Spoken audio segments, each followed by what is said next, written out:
وأشهد أن لا إله إلا الله ولي الصالحين وأشهد أن سيدنا ونبينا وعظيمنا وحبيبنا محمد رسول الله خاتم الأنبياء والمرسلين صل اللهم وسلم وبارك على هذا النبي الأمين وعلى آله وصحابته الغر الميامين وارحم اللهم مشايخنا ووالدينا وأمواتنا وأموات المسلمين أجمعين. اللهم إنا نستعينك ونستهديك ونستغفرك ونتوب إليك ونؤمن بك ونتوكل عليك ونثني عليك الخير كله، نشكرك ولا نكفرك ونخلع ونترك من يفجرك. اللهم إياك نعبد ولك نصلي ونسجد وإليك نسعى ونحفظ، نرجو رحمتك ونخشى عذابك، إن عذابك الجد بالكفار ملحق. وصلى الله على سيدنا محمد وعلى آله وصحبه وسلم. أما بعد، فإن أصدق الحديث كتاب الله تعالى، وخير الهدي هدي محمد صلى الله عليه وسلم، وشر الأمور محدثاتها، وكل محدثة بدعة، وكل بدعة ضلالة، وكل ضلالة في النار. اللهم إنا نعوذ بك من عذاب النار. Tunaendelea na sehemu ya 4 katika sehemu za mambo ya kisheria. Sehemu ya 4 tulianza raddul masaili, kuhusu jambo ya kurejesha mambo almutanaza, ambayo upatikana mzozo juu yake, watu wakagombana, wengine wakasema hivi na wengine wakasema hivi. Basi katika upande wa sheria ya Kiislamu kuna sheria ya kurejesha mambo hayo fiha ila alkitabi wa sunna, kwenye kitabu na mwendo wa Mtume. Tukamaliza mpaka kwenye aya wanazalna alayka alkitaba tibyana likulli shay. Halafu tukaendelea ma faratna fil kitabi min shay. Leo tunaingia katika aya nyingine vile vile yenye kutoa dalili ya mambo hayo, juu ya kurejesha mambo yanayofanywa mzozo kwenye kitabu na kwenye sunna. Waqala ta'ala, na amesema Mwenyezi Mungu mtukufu vile vile, inna anzalna ilayka alkitaba, hakika sisi tumeteremsha kwako Muhammad kitabu bilhaqi, kwa sababu ya kubainisha haki. Kitabu kimeshikamana na haki, na tumekiteremsha kwa sababu ya kubainisha haki. Na tumekuteremshia kitabu hicho Muhammad kwa lengo hili, litahkuma baina nnasi bima araka Allah, ili wewe mtume uhukumu kati ya watu kwa namna alivyokuonyesha Mwenyezi Mungu. Huna haki ya kuhukumu kwa namna akili yako ilivyoona. Huna haki ya kuhukumu kwa namna ya watu wanavyopenda. Utapotoa hukumu kwa watu, tunakuanza wewe kwanza Muhammad, litahkuma baina nnasi bima araka Allah, ili uhukumu kati ya watu kwa vile alivyokuonyesha Mwenyezi Mungu, ndio ufanye vile. Aya hizo zikaendelea, wala takun lilkhainina khasima. Wabidhalika, na kutokana na mkururo wa aya zote hizo, tamma amruhu, itakuwa limetimia jambo lake Uislamu. Wa wadahat maalimahu, na limeweka wazi wazi mambo yake ambayo Uislamu unayataka yafanywe. Qala Allah Ta'ala, akasema tena Mwenyezi Mungu mtukufu vile vile, al-yawma akmaltu lakum dinakum, leo hii mimi nimekamilisha kwenu nyinyi dini yenu. Wa atmamtu alaykum ni'mati, na nimetimiza juu yenu neema yangu. wa raditu lakumul islam dina, na nimekuwa radhi kwenu nyinyi Uislamu kuwa ndo dini. Ilivyokuwa imekamilika na neema imetimia, basi watu hawana nafasi ya kwenda pahala pengine palipokuwa hapana dalili ya kukamilika kwa sheria, ya kukamilika kwa kitabu, wala kutimia kwa neema, ila bil lazima warejee hapa hapa, ikiwa wao ni wenye kuamini kweli. Wa madamatil masail, na kwa muda wote wa kudumu mambo ad-diniya ya kidini, qad buyinat ala hadha an-nahwi, kwa muda wa kudumu mambo ya kidini kwamba yamebainishwa katika mfumo kama huu, mfumo ambao hawana nafasi watu wa kwenda kutafuta ufumbuzi wa mambo ya kidini pengine. Wa madamatil masailu diniya, na ilivyokuwa mambo ya kidini qad buyinat ala hadha an-nahwi, yamebainishwa juu ya mfumo kama huu. Wa madama al-aslu alladhi yurja'u ilayhi, na kwa muda wote wa kudumu jambo la msingi ambalo hurejeshewa kwa jambo hilo, inda tahakumi, wakati wa kuhukumiana, ilivyokuwa jambo hilo maaluman, tayari limeshajulikana, fala maana lilikhtilafi wala majala lahu, basi Waislamu watambue jambo moja: hakuna maana ya kupatikana khitilafu ndani ya dini, wala majala lahu, wala hakuna uwanja wowote wa Waislamu kutofautiana, kwa sababu jambo la kutatua ugomvi wao tayari lipo, ni kitabu cha Mwenyezi Mungu na mwendo wa Mtume.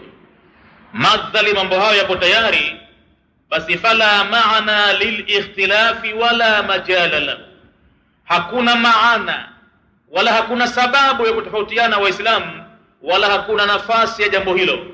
Qala ta'ala, Mwenyezi Mungu amesema tena vile vile, wa innal ladhina ikhtalafu fil kitabi, na hakika wale wanaokhitlafiana ndani ya kitabu cha Mungu, la fi shiqaqin ba'id, ama hao kwa hakika wamo katika upinzani tu uliombali na haki, kwa sababu hoja hiyo hawana, sababu ya kutofautiana haipo.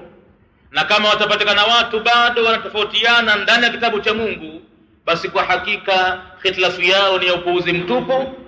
La fi shiqaqin ba'id, itakuwa wamo kwenye upinzani uliombali na haki.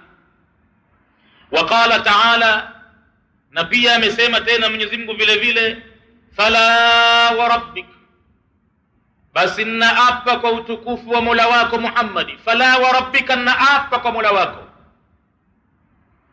la yu'minuna, hawatakuwa watu wenye kuamini imani iliyokamilika. Kama wameamini itakuwa imeamini imani ndogo sana. Fala wa rabbika la yu'minun, naapa kwa Mola wako Muhammad, hawatakuwa watu wenye kuamini imani kamili, hatta yuhakimuka fima shajara bainahum, mpaka wakuchague wewe ndiyo hakimu wao katika yale yote ambayo wanazozana. Hatta yuhakimuka, mpaka wakufanye wewe ndiyo hakimu wa mwisho, fima shajara bainahum, katika yote ambayo wanagombania kati yao. Tena ukishatoa uamuzi wewe, thumma la yajidu fi anfusihim harajan, kisha wasipate ndani ya nafsi zao uzito, ugumu, mimma qadaita, kutokana na hukumu uliyohukumu wewe, bali watakiwavyo Waislamu wayusallimu taslima, wasallimu amri, wanyenyekee moja kwa moja bila ya kuangalia kushoto kuna nini wala kutizama kulia kuna nini, watizame Muhammad ameamua nini. Ala dawi hadhihi alqawaid, juu ya mwangaza wa dasturi hii ya kutii amri ya Mtume, ya kuhukumiwa Waislamu na kitabu cha Mungu. Ala dawi hadhihi alqawaid, juu ya mwangaza wa kawaida hii, sara sahabatu, ndivyo walivyokwenda masahaba kwa hakika, wa man ba'dahum, na hata waliopita baada yao wamekwenda kwenye mwangaza huu. kila ukipatikana mzozo baina yao, upesi masahaba walikuwa wanakimbilia kwenye kitabu cha Mungu kinawaamulia nini. Hata makhulafa'ur rashidun, ikitokezea utesi wowote baina yao, basi akitokezea mmoja akiwaonyesha wengine aya ya Qur'ani, basi hapo ndipo wanapokomea, ugomvi wao wote unamalizika hapo. Ala dawi hadhihi alqawaid, juu ya mwangaza wa dasturi hii, sara sahabatu, ndivyo walivyokwenda masahaba, wa man ba'dahum, na wengine waliofuatia baada ya hao masahaba, min alquruni almashhudi laha bilkhair, katika zile karne ambazo zimeshuhudiwa kwamba ni karne bora. Bwana Mtume sallallahu alaihi wasallam alizishuhudia karne bora kwa kusema khairul quruni, bora ya karne, ma ana alayhi wa ashabi thumma alladhina yalunahum, bora ya karne ni ile ambayo niko mimi na masahaba wangu, kisha bora vile vile ile karne ambayo itawafuatia wao, thumma alladhina yalunahum, kisha ile jingine ya tatu itawafuatia hao masahaba wangu na matabiini. Tena baada ya hapo Mtume anasema watakuja kaa wengine watakushika uongozi katika dini ya Kiislamu, yakuluna ma la yafalun, watakuwa wakiyasema mambo ambayo hawayafanyi, na tena baada ya hapo hakuna ubora wowote, ila itakuwa vurugu tupu. Kwa hivyo kwenye karne zilizokuwa bora ya Mtume na masahaba na matabiina, walikuwa wanaishi katika mwangaza huu, hawakuruhusu mwanya wowote wa kutofautiana baina yao ndani ya dini. Ndiyo maana hutambui lolote lilozuliwa kwa masahaba wala kwa matabiina. Hakuthubutu mtu kuzusha jambo akalipachika katika dini akaachiwa hivi hivi, lazima ahojiwe, hilo umelitoa kwenye riwaza gani? Kuna mafunzo yote ya Qur'ani? Kuna mafunzo yote ya mwendo wa Mtume katika sunna ya kauli yake, katika sunna ya kitendo chake, au lilikubalika mbele yake Mtume wakati walifanya masahaba wake? Basi ilikuwa hakuna mwanya wowote kwa mtu yoyote kwenye karne hizo kupachika jambo. Huko husikii kwamba maiti ya kifa anasomewa hikma, huko husikii kama kuna 40, huko husikii kama kuna hauli, huko husikii kama kuna birthday ya Mtume Muhammad wala wengine, huko husikii kama Waislamu wana mwaka mpya wanaosherehekea. Alimradi huko husikii jambo lolote ambalo halimo ndani ya Uislamu, kwa sababu walikuwa wanaishi katika mwangaza huu, mwangaza wa kurejesha mambo kwenye kitabu cha Mwenyezi Mungu na mwenendo wa Mtume. Walikuwa wanafata ile yamini Mwenyezi Mungu alipoapa, fala wa rabbika la yu'minuna hatta yuhakimuka fima shajara bainahum. Walijipima imani zao, wakaona kama jambo hakuhukumu Muhammadi, basi sisi imani zetu zitakuwa ama kidogo sana au hatuna kabisa. Walizilinda imani zao, walibaki ni waumini wa kweli walipomfanya Mtume ni hakimu wao wa mwisho. Sasa kama wametokea wengine, Muhammad si hakimu wao, bali wanazo kauli ambazo wanahukumiwa na hizo, watajijua wenyewe ni percentage gani ya imani zilizobaki ndani ya nyoyo zao. Mwenyewe mtu anaweza kaa nyumbani akajiuliza, mimi imani yangu iko katika percentage gani, katika asilimia? Ikiwa jambo lake halihukumiwi na Muhammadi, anamtaja mwingine, mbona fulani amesema hivi, mbona watu wanafanya hivi, basi hawa watu wote wafanyao hivi imekuwa hawana maana, hawajui. Hiyo si hoja ambayo atakuwa Muislamu aijibu hiyo. Wa idha qila lahum ittabi'u ma anzala Allah qalu bal nattabi'u ma wajadna alayhi abaana. Makafiri ndiyo wanaojibu jawabu kama hizo. Wakiambiwa fuateni yale ambayo Mwenyezi Mungu ameteremsha, wao hujibu bali sisi tutafuata tuliyowakuta nayo wazee wetu. Mwenyezi Mungu anakataa jambo la dini kufuatwa wazee, anataka dini ifuatwe kwake yeye na mtume wake. Ama kuhusu habari ya kutiiwa wazee katika mema, naam, wa wasaina al-insana biwalidayhi husnan, Tumemhusia sana mwanadamu kwa wazazi wake wawili kuwafanyia wema sana. Tena katika kuhusia kwenyewe, katika baadhi ya aya imekuja wa qadara rabbuka alla ta'budu illa iyyahu wa bil walidaini ihsana. Mausio yenyewe yako baada ya kuabudiwa Mwenyezi Mungu mmoja, haiwezi kukubalika ibada hiyo mpaka iambatanishwe na wema kwa wazazi wawili. Hapo ndipo mtu atakuwa muahidi kweli. Akiwa anafanya ibada yoyote kwa wazee wake akawa anafanya hukukul walidaini, Mwenyezi Mungu hawezi kukubali ibada yake. Lakini wazazi wawili hao katika aya nyingine, wa in jahadaka, endapo watakulazimisha washindane na wewe, litushrika bima laysa laka bihi ilm, ili unishirikishe mimi na jambo ambalo huna ujuzi nalo, kuwa limetokana na mimi, ama hapo mja wangu huna nafasi tena ya kuwatii wazee wako. Fala tudihuma, usiwatii tena baba na mama. Na ikiwa Mwenyezi Mungu ameondosha taa kwa baba na mama baada ya kusisitiza kwenye Qur'ani, wa qadara rabbuka alla ta'budu illa iyyahu wa wasaina al-insana biwalidayhi ihsana, baada ya kuondosha utiifu kwa wazazi wawili, sijui nani mwingine atakaa nafasi kama walionayo baba na mama katika kutiiwa. Mwingine yote haipati tena mwingine, imamu wala shekhe wala wali wala nani. Akiondosha Mwenyezi Mungu utiifu kwa baba na mama, jambo la kidini, mwingine hana nafasi ya kuingia pale. Asije akasema mtu kwamba mbona mashekhe fulani wanafanya hivi, mbona watu wengi wanafanya hivi.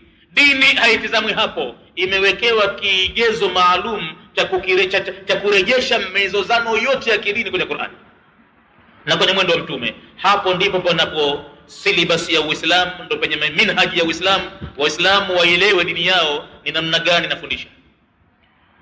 Mwenyezi Mungu katika jambo la kufatwa wazazi au wazee anasema, awalau kana abauhum la yaqiluna shay'an wala yahtadun, watu watasema wanawafuata baba zao tu, ijapokuwa baba zao walikuwa hawana akili ya jambo ya dini wala hawakuongoka.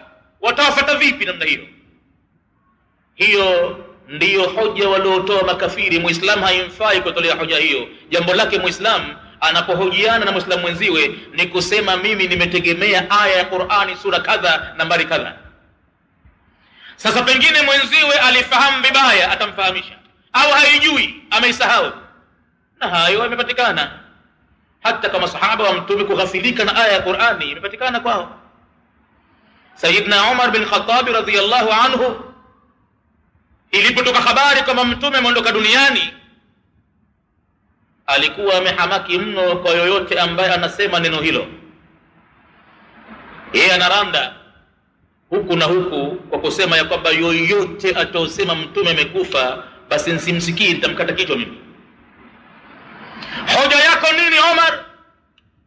Anasema Mwenyezi Mungu kwenye Qur'ani amesema, liyakuna ar-rasulu alaykum shahidan, Mtume wa Mungu atakuwa juu yenu ni shahidi. Alifahamu kwamba atakaa moja kwa moja mpaka mwisho, mtume wa mwisho, na lazima ashuhudie mambo. Waliokuwa wamezidiwa na Saidina Umar alibaki kimya, ingawa wanapata uhakika kwamba Mtume amekufa. Hata alipokuja Saidina Abubakar akafululiza moja kwa moja, akaambia nipisheni.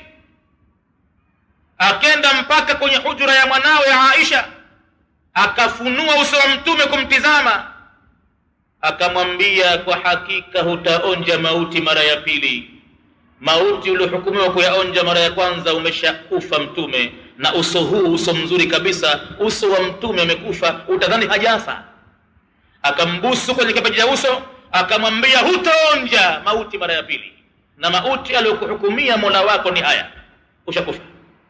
Akatoka nje sasa kusema na watu, kuwatuliza. Saidina Umar amechachatika, anasema kwamba Mtume hajafa. Abubakar anamwambia, Mtume amekufa. Hoja yangu ninayokupa Umar, labda umesahau. Mmesahau Mwenyezi Mungu amesema kwenye surat Ali Imran, wama Muhammadun illa rasul, hakuwa Muhammad ila ni mtume wa Mungu. Hapo ndipo Waislamu wanaporejesha mambo yao hapo ndani ya kitabu cha Qur'ani.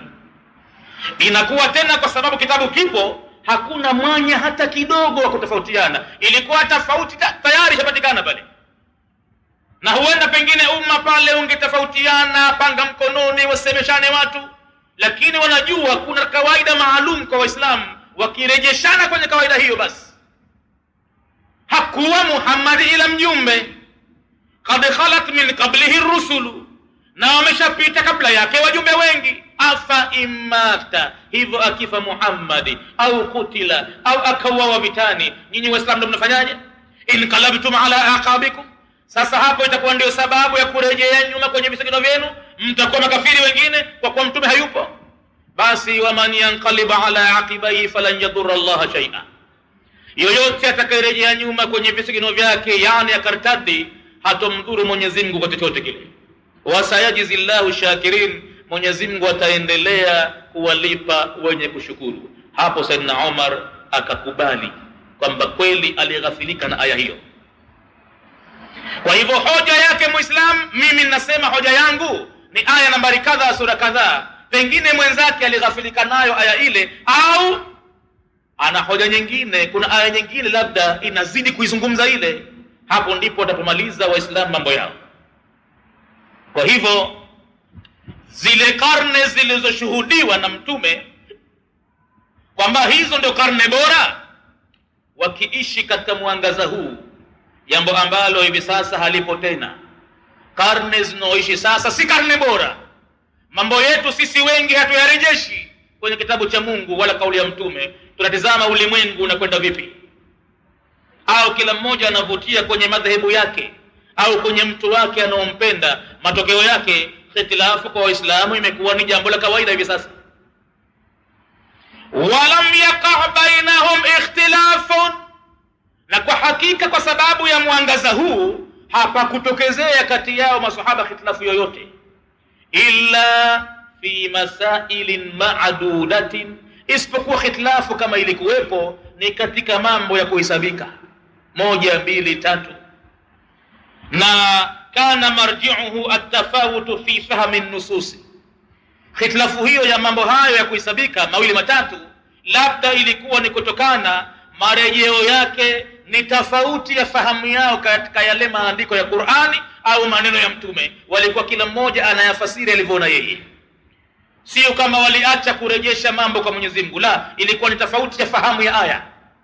Wa anna ba'dahum, na kwamba baadhi yao, kana ya'lamu minha, ilikuwa yatokezea kuyajua zaidi mambo hayo, ma yakhfa ala al-ba'd al-akhari, fahamu ambayo ilikuwa imefichikana juu ya baadhi ya wengine.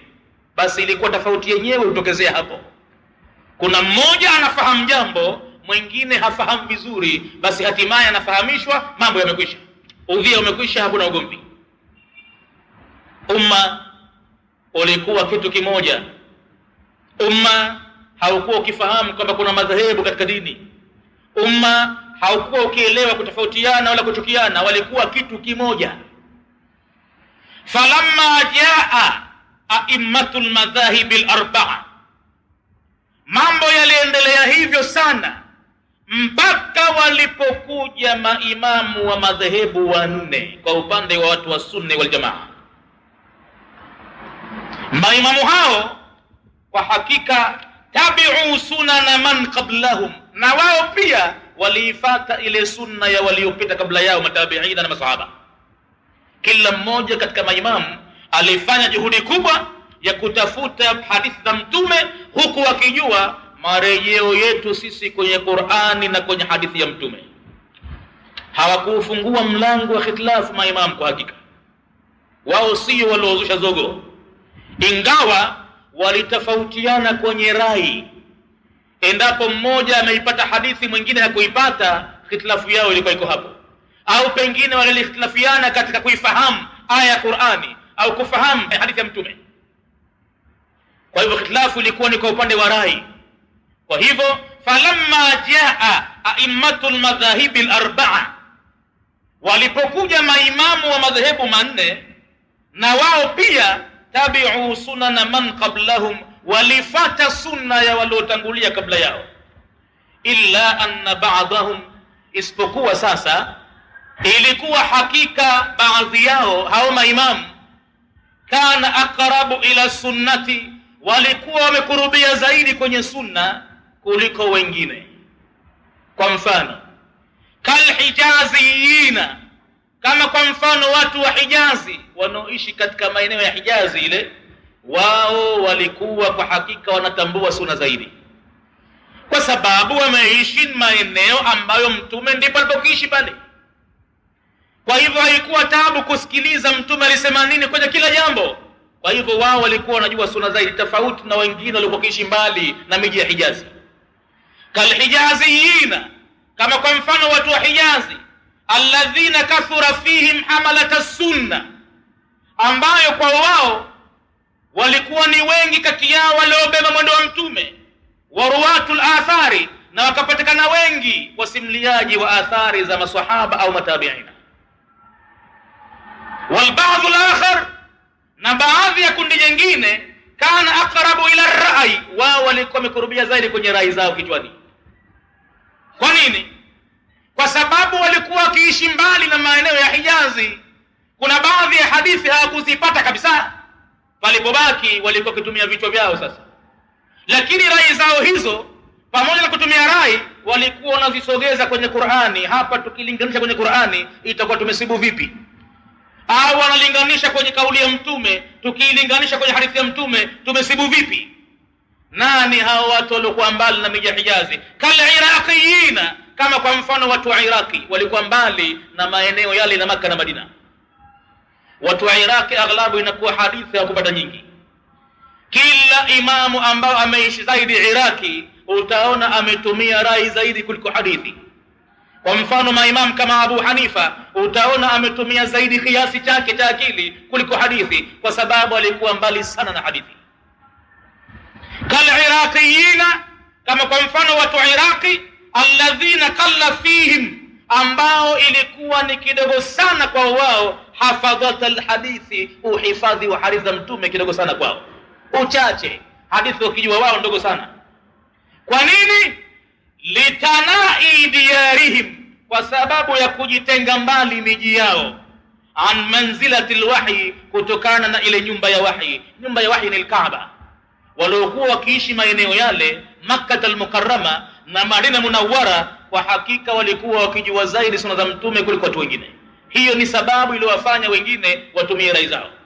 Badala haulai aimma, kwa hakika walipitisha maimamu hawa aqsa ma fi was'ihim, umbali uliokuwa mkubwa mno uliomo katika wasaa wao, fi taarifi nnasi, katika kuwafahamisha watu bihadha dini, dini hii. Maimamu hawa walifanya kila waliwezalo katika kuwatambulisha watu dini yao. Wako waliokuwa wanakwenda kwa miguu masafa marefu. Imam Bukhari ni Mrusi, anatoka sehemu ya pale Russia, anatoka kwa miguu anaingia sehemu mbali sana na pale Russia, anafika Iraki, anafika Maka, anafika Misri, anafika kila pahala, anasafiri mbali sana kwa kuifuata hadithi moja. Kasikia mtu pako pahala na hadithi, basi anamfuatia akaipate, ili kwa ajili ya manufaa ya Waislamu.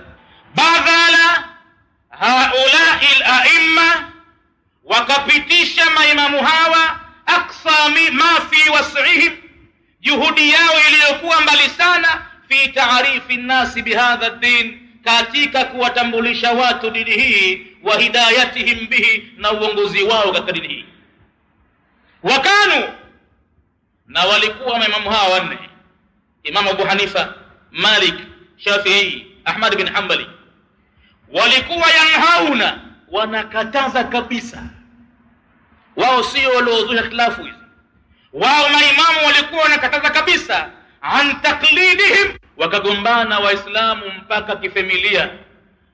Baba mtu anasema na wanawe, sitaki kumuona yoyote miongoni mwenu kwenda kwenye msikiti wa ammi yenu. Ammi, ndugu yake huyo, yeye ana kijisketi chake, na pengine haifiki hata robo meli, ammi yake na ndugu yake na msikiti mwingine hapo jirani, na pengine takbira za ihram akitamka imam kwenye msikiti huu, na kwenye msikiti ule pale anasikia bila ya kuweko na amplifier kwamba labda kuna loudspeaker. Hivi hivi ikisoma suratul Fatiha msikiti huo hapo jirani na hapa anasikia. Na hakuna msikiti wowote ambao unajaza labda safu sana hata ikabidi ujengo mwingine jirani yake.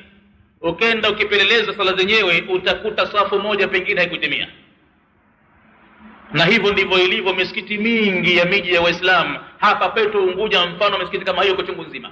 Na atembee mtu tu sehemu za Mkunazini hivi, atizame baina ya msikiti na msikiti kuna masafa gani, na halafu atizame katika zile safu ziliyomo ndani ya msikiti mmoja. Ni kweli iko haja pale ya kujenga msikiti mwingine, basi palikuwa panapita ukabila, palikuwa panapita ushindani. Wakati mwingine ilikuwa mtu na ndugu yake hafahamiani, watoto wanaambiwa sala zenu hapa hapa, msende kusali msikiti ule. Hapo ndipo fitna kubwa ya Uislamu kutokezea.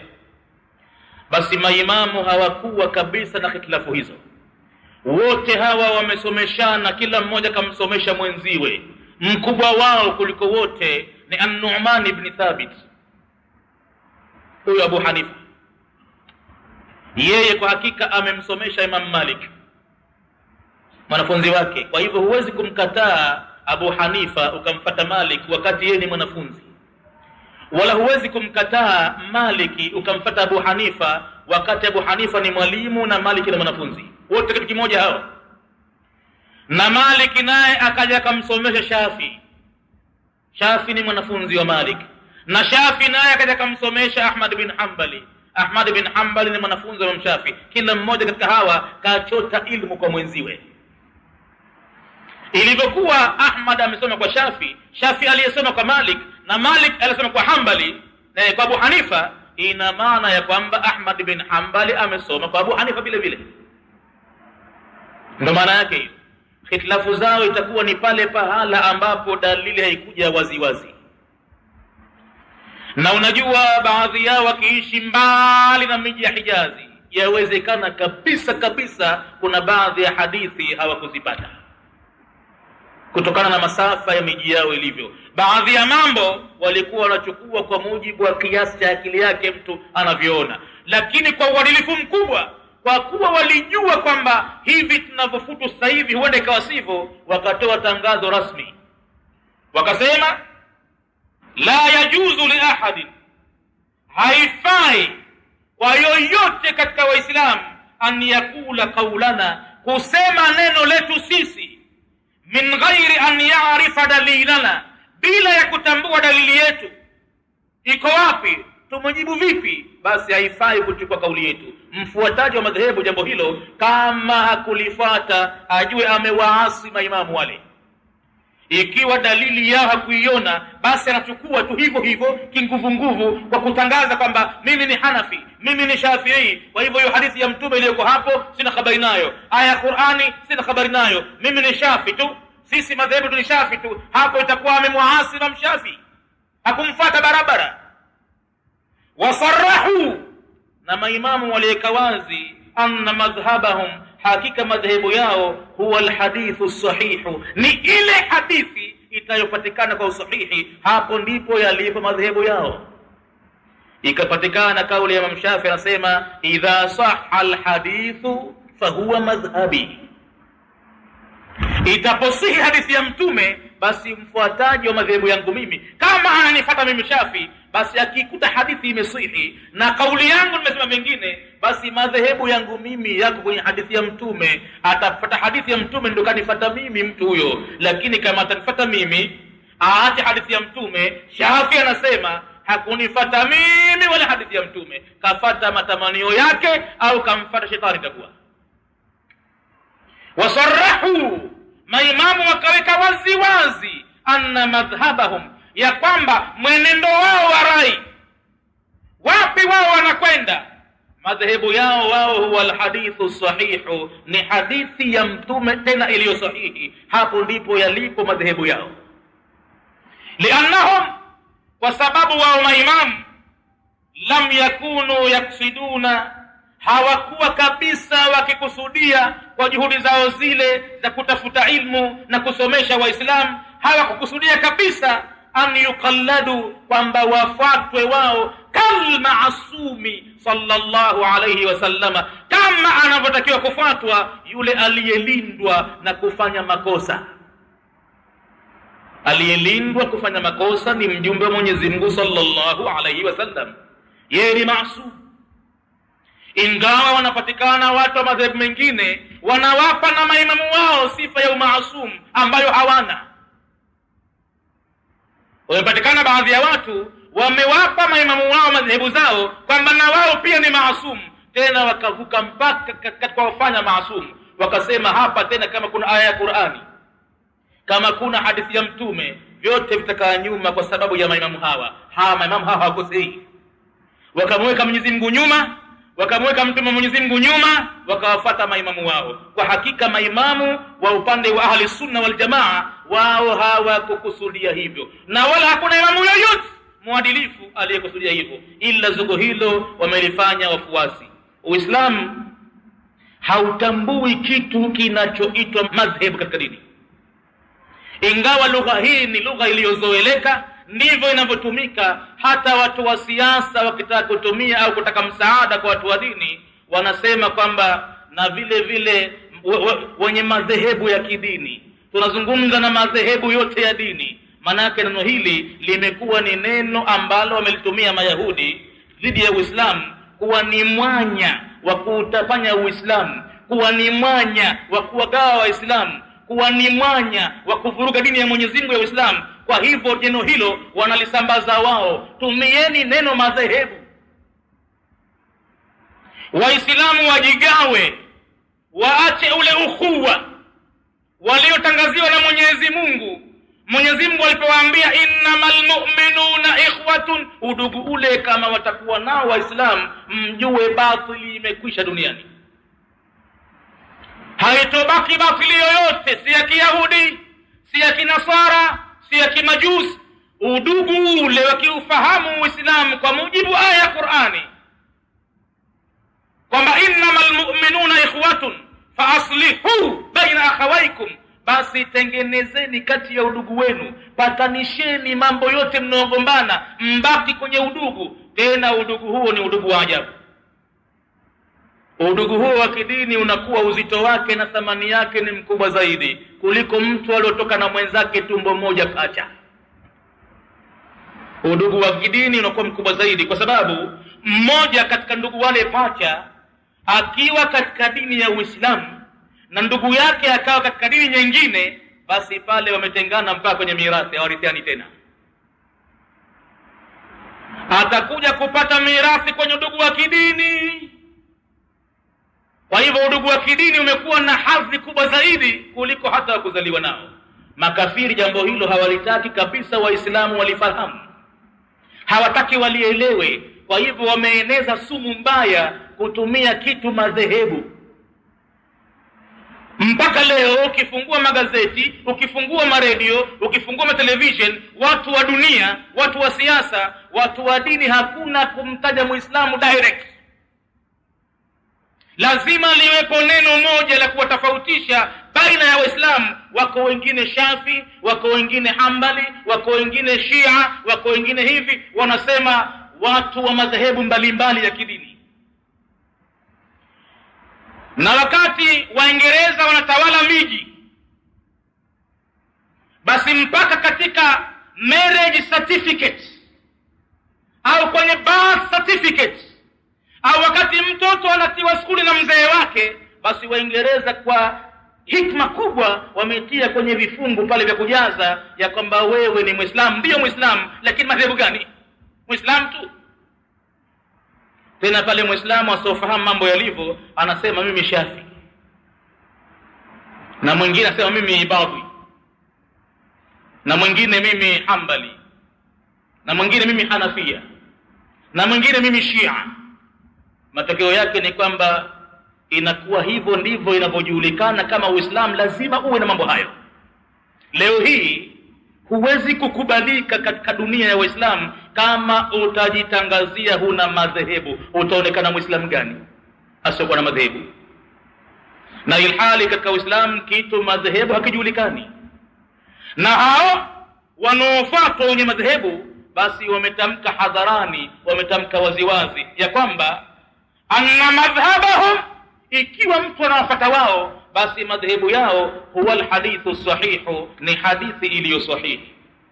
Liannahum, kwa sababu wao maimamu lam yakunu yaksiduna, hawakuwa wakikusudia an yukalladu, kwamba wafatwe moja kwa moja kalmaasumi sallallahu alayhi wasallam, kama anavyotakiwa kufatwa yule aliyelindwa akahifadhiwa na kukosea katika mambo ya kidini. Hakosei, kwa sababu wama yantiku anil hawa, yeye akitamka neno hatamki kwa namna nafsi yake ilivyopenda. In huwa illa wahyun yuha, hakuwa anoyasema ila ni ufunuo aliofunuliwa na Mola wake, na Mola wake akamtangazia waziwazi, inna lakum fi rasulillahi uswatun hasana, au laqad kana lakum fi rasulillahi uswatun hasana, kwa hakika imekuwa kuhusu mjumbe wa Mwenyezi Mungu na nyinyi ni kiigizo kizuri. Mwingine yoyote hawezi kuwa na kiigizo hicho. Kila mmoja kiigizo chake ni mtume, kwa sababu yeye amelindwa, amehifadhiwa, hususan anapotamka mambo ya kidini au anapofanya dini. Hawezi kufanya kwa nafsi yake imechagua ikaona bora vile, lazima kuna amri ya Mwenyezi Mungu inamwamrisha. Bal kana kullu kasdihim, bali ilikuwa kila kusudio lao, an yu'inu nnasa, ni kuwasaidia watu, ala fahmi ahkami llahi, juu ya kufahamu hukumu ya Mwenyezi Mungu. Hivi ndivyo walivyokuwa maimamu. Kila muislamu anatakiwa awaelewe maimamu hawa wanaofuatwa katika madhehebu. Wao wenyewe walikuwa hawana madhehebu. Kila mmoja hapo anasema kwamba mimi kiasi changu cha akili, nilipokosa dalili basi nimefikia hapa, lakini muislamu huna haki ya kunifata kama hukujua nilolisema nimelisema kwa dalili gani.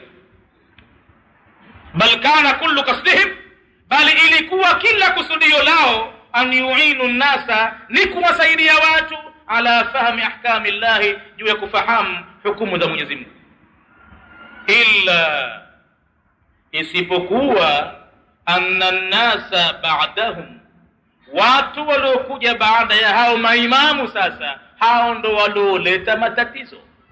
Ni kina sisi sasa ndio mambo. Illa anna nnasa ba'dahum, isipokuwa hakika ya watu baada ya hao maimamu kuondoka, fatarat hamumuhum, kwa hakika zile hamu zao, mapenzi yao ya kidini yalipungua uzito, ikawa Uislamu haupendwi zaidi kuliko dunia. Fatarat hamumuhum, zile himma zao ndani ya dini kwa hakika zilipungua.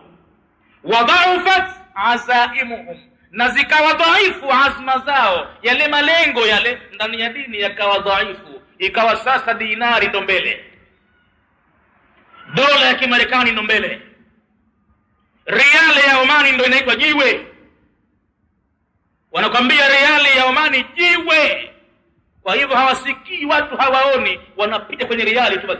Sasa imekuwa dini umuhimu wake uko nyuma, na zile azma na malengo ya kuwekwa binadamu katika ardhi hii, ile aya isemayo wama khalaqtul jinna wal insa illa liya'budun, basi imetupwa nyuma ya mgongo. Lengo lile halipo tena kwa Waislamu, ya kwamba mimi sikumuumba jini wala binadamu ila waniabudu peke yangu. Basi lengo lile watu hawanalo. Ibada inafanywa kwa kuwa ndo inafanywa tu, si kwa lengo kwamba ndiyo kazi hasa mtu aliyowekewa hapa duniani. Wataharakat fihim gharizatul muhakat, na kwa hakika zikaweza kutikisika kwa wao gharizatul muhakati, tabia za masimulizi. Imekuwa kama sasa ni tabia ya kimaumbile.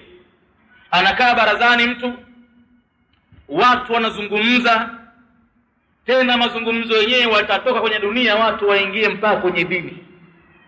Halafu yale yaliyotajwa kwenye mazungumzo barazani anayachukulia mtu kuwa ndiyo dini yenyewe, na anaanza kuya practice.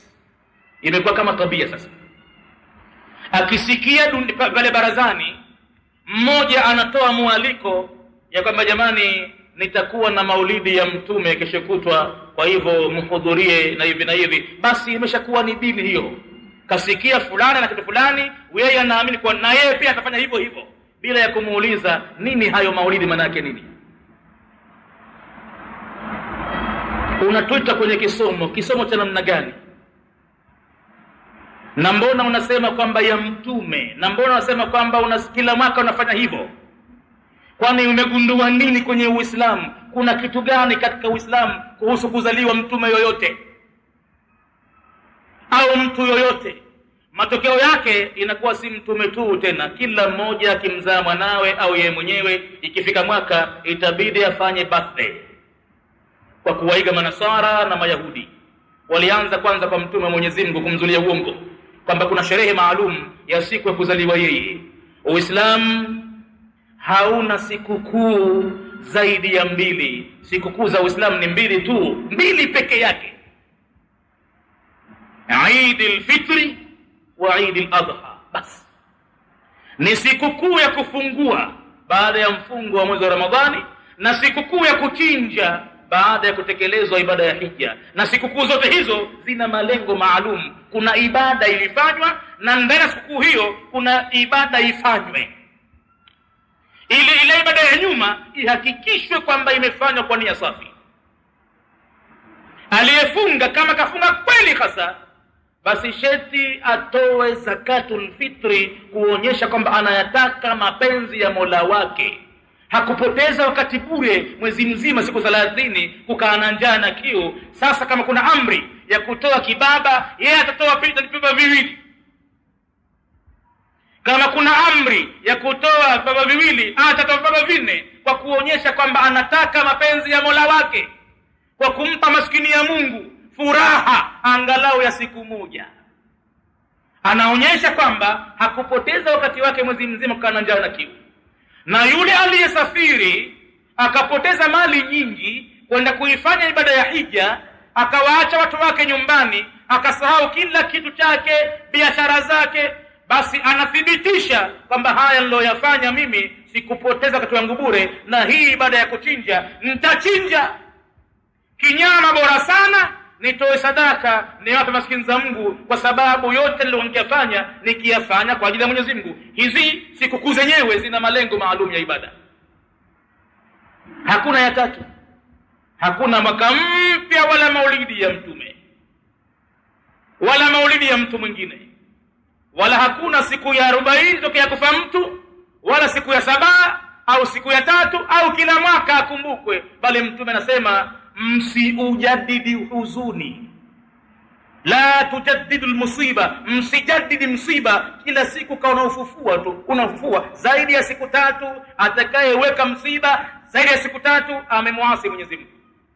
Basi illa anna an-nasa ba'dahum fatarat hamumuhum, isipokuwa hakika ya watu baada ya kupita hao maimamu zilipungua zile himma zao katika dini. Kwa hakika hawakuwa kama maimamu wakitafuta ukweli wa dini uko wapi, hawakuwa hivyo. Wadha'ufat azaimuhum, na zikadhoofika azma zao, shabaha zao, malengo yao ya Uislamu yakadhoofika. Ikawa mtu anafanya mambo kwa kiasi kwamba afanye ili Muislamu tu, si kama anafanya kwamba ni lengo hili, kwamba mimi sikuwekwa hapa katika ardhi hii ila kwa kazi hii. Wataharakat fihim, na zikatikisika ndani ya nyoyo zao ghazilatul muhakati, tabia ya masimulizi. Ikawa sasa anachokisikia kwa watu ndo dini yenyewe. Imekuwa dini si kitu cha kutaabikiwa tena. Wenzetu wakitaabika sana na dini hii. Wenzetu uko nyuma wametoa mali zao, wametoa roho zao, wamepata tabu sana, wamehangaika sana. Sisi leo tunalishwa kwa vijiko, kila kitu kipo tayari, kila kitu kiko kwenye vitabu. Basi hata hiyo shida ya kufungua vitabu mtu pia haiwezi. Hata hiyo tabu ya kwenda tu pale msikitini watu wanazungumza nini pia haiwezi. Anachukua kutokana na watu wanapozungumza majiani, masokoni, madukani, barabarani, ndiyo dini yenyewe. Na hata akiwasikia wanatukanwa na kupondwa na kuadhiriwa. Wale ambao wamepoteza wakati wao, wanafungua vitabu, wanaona mambo, akiwasikia wanatukanwa, wanaadhiriwa, wanavunjiwa heshima zao kwa sababu wanaoyasema ndani ya vitabu yamo, basi naye atakubali kwamba watu wabaya hao wenye vitabu hao, na watu wazuri hao barazani, madukani, barabarani, hao ndo watu wema, hao ndo wenye sheria. Sasa walolisema wao ndo dini. Hata mtu kuchukua tabu ya kusikiliza tu, kwani hivi vitabu vimeandikwa nini? Huu mzozo wote umetoka wapi? Kwani hebu nichukue tabu nikawasikilize hawa na hawa, dalili iko wapi? Nani aliyeegemeza anaoyasema kwenye Qur'ani? Nani anaoegemeza anaoyasema kwenye kauli ya Mtume? Hawa au hawa? Pia tabu hiyo mtu haiwezi vile vile, anadhania kwamba ni dini, ni kitu chepesi rahisi, atakipata mpaka mabarabarani, watazungumza watu, basi kwa hivyo yanayozungumzwa ndio dini yenyewe. Mtume anasema kun aliman au mutaalliman au mustami'an lililmi wala takun rabi' fatahlik. Hii dini ilivyo sheti uitaabikie kuwa mwanachuoni mfunguaji wa vitabu, tena kufungua kwenyewe si kitabu kimoja viwili, uwe wide reader. Kila kitu kinakuchoma ndani ya moyo kuhusu ilmu ya dini yako. Ukisikia tu kuna kitabu fulani, basi naam mbio, hususan vile vinaosema kwamba hichi kitabu kina hadithi za Mtume, hichi kitabu hichi tafsiri ya Qur'ani hii, hususan hivyo. Au hapa panazungumzwa visa maisha ya maswahaba walioishi na Mtume, hapo pigania sana upapate. Walikaa naye Mtume vipi, walifanya vipi, sifa zao vipi. Ukisikia kuna baadhi ya watu walibashiriwa pepo na Mtume wa hai, basi watafute kuwajua kwani nani hawa, waliishi vipi hawa. Hapo ndo mtu anaweza akapata mafanikio, sheti ataabike.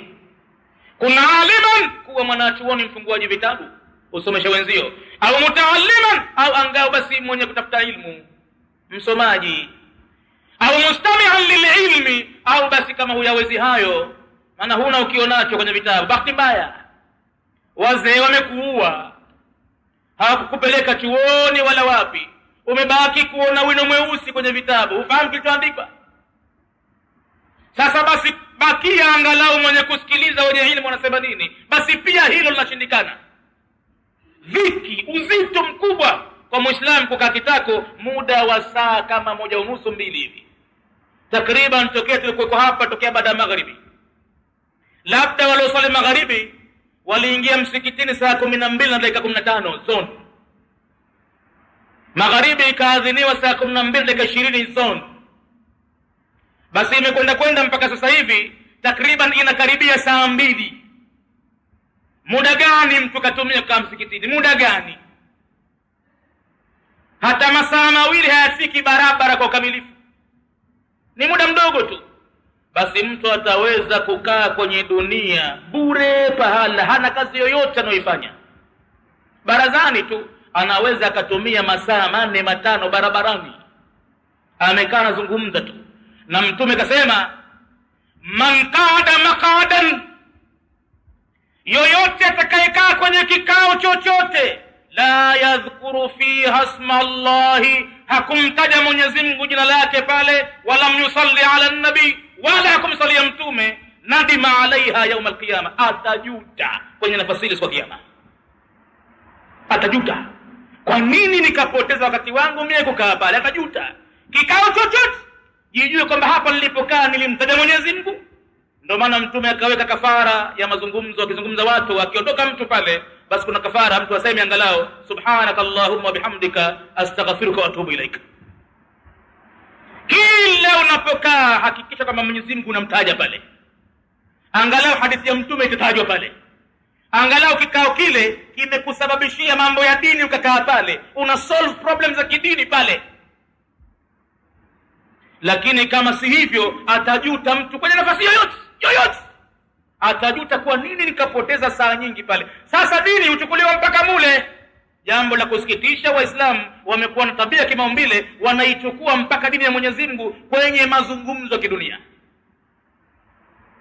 Wataklid, na kuwafata watu nini wanafanya, nini wanasema. Waislamu wamekuwa na tabia ya kufanya kama ni identity ya Uislamu, kivazi labda.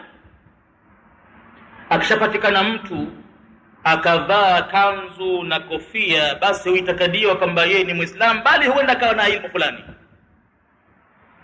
japokuwa ni patupu.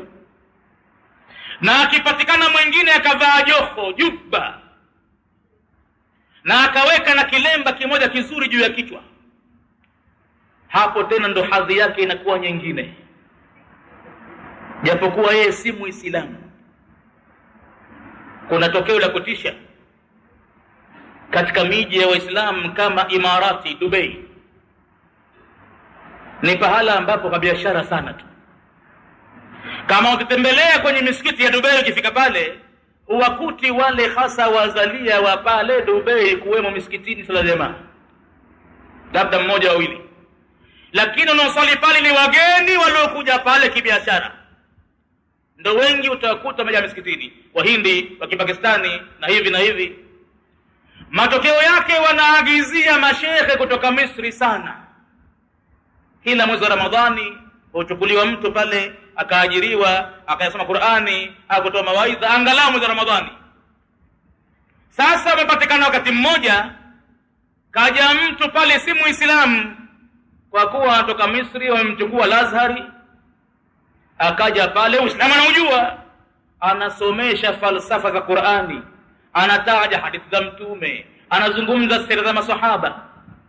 Vijana waliokuweko pale wamemhifadhi yule alivyo, sura yake, kusema kwake, mwendo wake. Alipopata bahati ya kwenda Misri, akamkuta na msalaba, anaingia kanisani, akamwambia, wewe si fulani wewe? Ndiye. Kwa nini? Wewe si ulikuwa Dubai mwezi wa Ramadhani wewe msikitini ukituwaidhi sisi? Ndiye mie nikikuwaidhini. Kumbe si Muislamu. Ala, pale senti nyingi ndaziacha mie nimekuja kutoka riziki yangu, mimi si Muislamu bwana. Lakini Uislamu kwangu mimi Misri ni maumbile, falsafa ya Qur'ani kwangu maumbile. Sisi kwetu Qur'ani tunajua juu chini, chini juu, nje ndani, ndani nje. Ana msalaba. Kwa hivyo wakati Waislamu wamefanya identity ya Muislamu ni kule kuvaa Kiislamu, ameshavaa juba na kilemba na kashta katupa begani, anayo tasbihi mbele, anafanya kuhesabu, washamuona kuwa ni shekhe, ni mwanachuoni. Kwa hivyo pale akiingia mtu kama yule, hata yupo imamu ratibu msikitini, atatetemeka, amwambie tafadhali sheikh, takadam. Na pengine yeye hana lolote alilojiwalo au si Muislamu. Sasa hii tabia ya kufuata watu bila ya kuwa na hakika yule mfuatwaji anatenda kwa namna gani ni hatari kubwa sana hiyo. Mwenyezi Mungu anasema katika sura Al-Baqara juzuu ya sayakulu, idh tabarra'a alladhina tubi'u min alladhina taba'u wa ra'aw al'adhaba wa taqatta'at bihim al-asbab wa qala alladhina taba'u law anna lana karratan la natabarra'a minhum kama tabarra'u minna kadhalika yurihim Allahu a'malahum hasaratin 'alayhim wa ma hum bikharijin minan nar. idh tabarra'a alladhina tubi'u, kumbuka watakapojitenga waliofuatwa. Ikiwa mtu hasomi, ana tabia ya kuwafuata watu hao, unawafuata hao, iko siku watakao upande wakuachie mpira peke yako.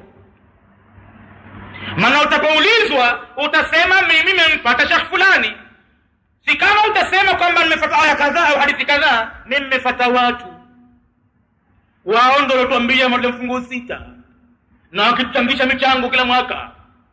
Makulima yetu yote sisi tukichukua wao, kile tukipatacho kichukua wao, wakitukamua. Kwa hivyo wao ndio wenye makosa.